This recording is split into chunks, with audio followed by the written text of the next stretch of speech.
It's one sentence. Just a couple seconds. But it is so dark and emotional. With power! Nero means strong and vigorous. But the thing is, having gone most of his life alone, abandoned, and as an adult finding his father, and he's so disgustingly evil. He sacrificed for power. And then the two proceed to gut each other. And with what few words were shared before finding out who they are to each other. My son And even then, after the fact, means nothing to me. that can become heavy for anyone.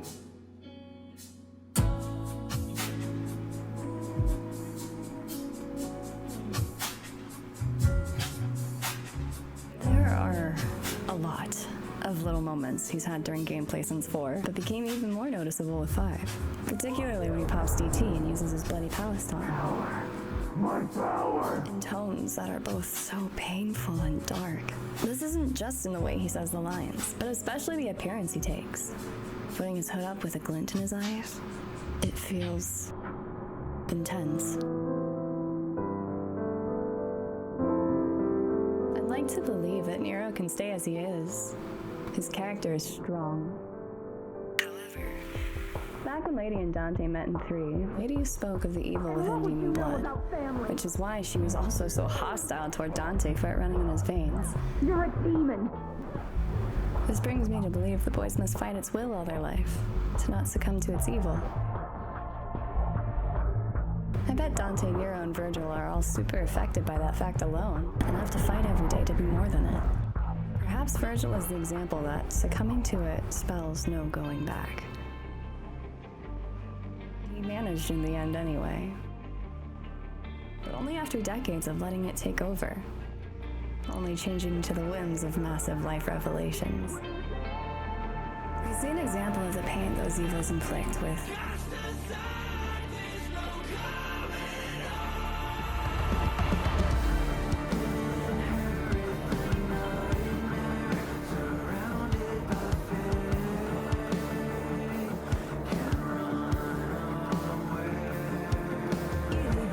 The Nightmares Surrounded by Fate is a parallel to Something Safety.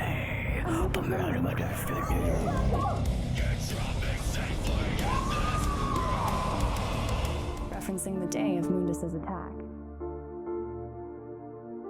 It also speaks to him feeling trapped in the darkness. That his having succumbed to it means he has no choice in coming home. Being a family again. And so he keeps to that darkness. Those taunts of power could be our hint that Nero's struggling with it too. He's had a voice in his head, lusting for power, just for the sake of it, as if getting his demon arm. And that voice only got louder once he had possession of the Yamato. Power. Considering the path Vergil went down, and the inklings that the devil swords may be sentient, perhaps the Yamato is a driver of corruption, making the battle of wills between devil and his demon blood even harder. Nero's been sleazy about power since long before the events of 5. As if maybe the Yamato had either put that corruption into him, or it plus the pain and turmoil from the life he'd been given together sparked that. Add in the big reveal in 5. He could have enough to be pushed over the edge. And reading into the lines of Devil Trigger itself speaks to so much.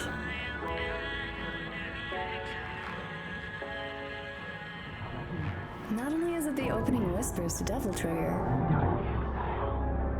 it's exactly what Nero said when reforging and taking the Yamato. As well as accepting the demon he was to become. A quote that begins 2 key moments in Nero's journey, and becomes a show of how his time in 4 culminated in the feelings of now.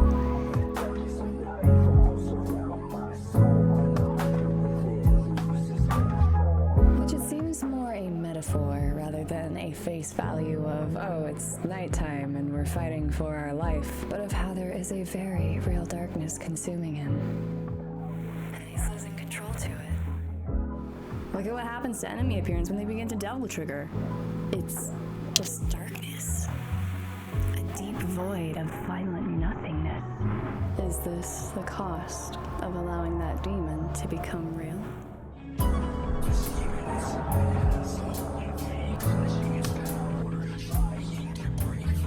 This could be a double meaning, like the obvious, with coming back into having the power to actually pull the devil trigger once again, with the undertone of being quite literal, considering the context of everything I said about Darkest Night and all those lines.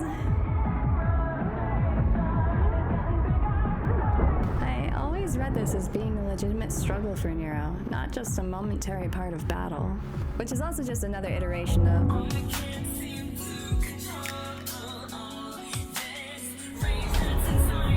as if the song is using his history to allude to his true feelings and thoughts to lead into something bigger in the future, and obviously with Nero being so young, he's got a lot of potential left.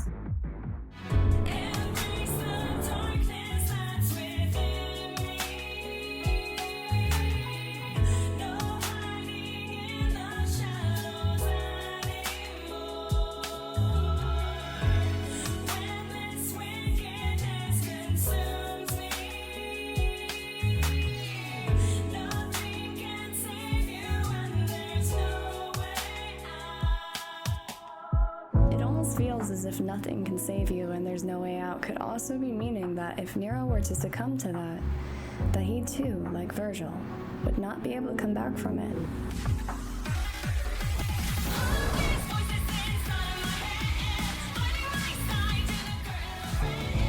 You could easily assume he's drenched in blood or something, but no, it's rage. Especially considering the lead-up line. His demon arm, his devil blood, the Yamato.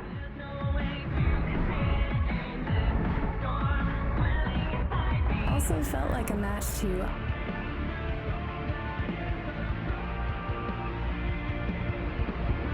both lines allude to power and pain.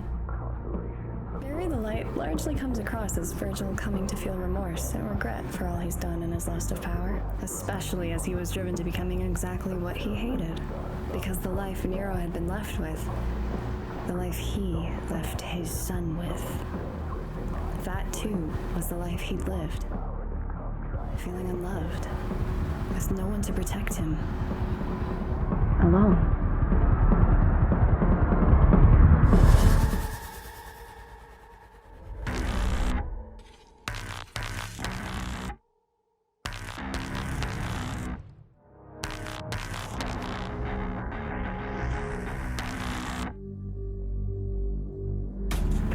Start the fight in Mission 20, the way he says, Nero. It's so sad. And when he stabs you up close and cinematic-like, you can see in his face the immediate regret.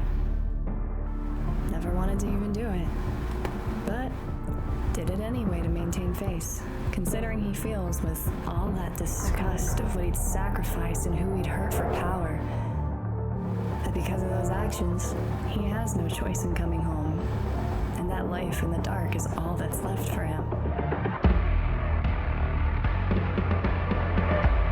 I always refer to Bury the Light as the ragiest sad song. Devil Trigger and Subhuman also fall into that category.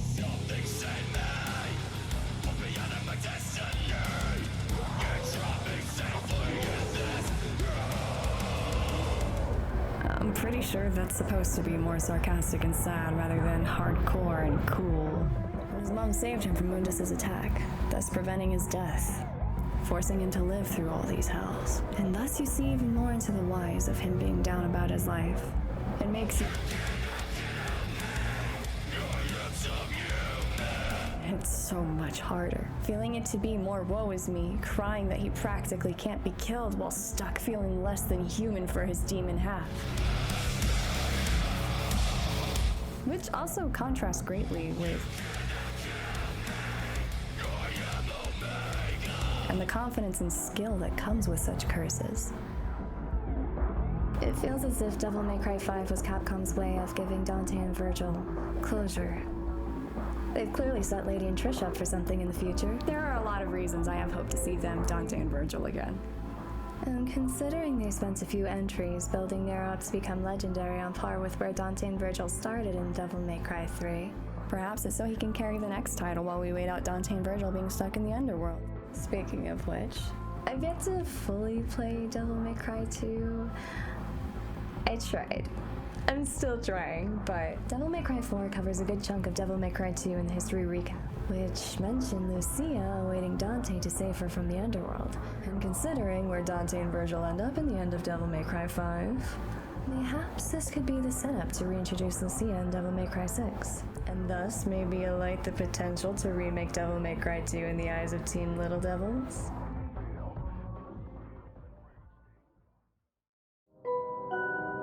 These are just theories I have from my interpretations, reading way too deep into bits of dialogue, inflections, facial expressions, music.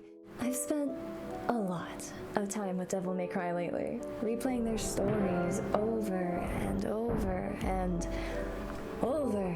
I had a lot of opportunity to notice so many subtleties that really deepen so much of the story with each playthrough. And I know that all of these songs that I've talked about have way more in-your-face and obvious meaning. I could not help but feel like I noticed subtleties within them too, hinting at something deeper beyond the surface. And I really just wanted to talk about a lot of what I noticed and where my mind went with it all. I don't have to be right. These are just my ideas and theories, thoughts running through my head. What do you think of them?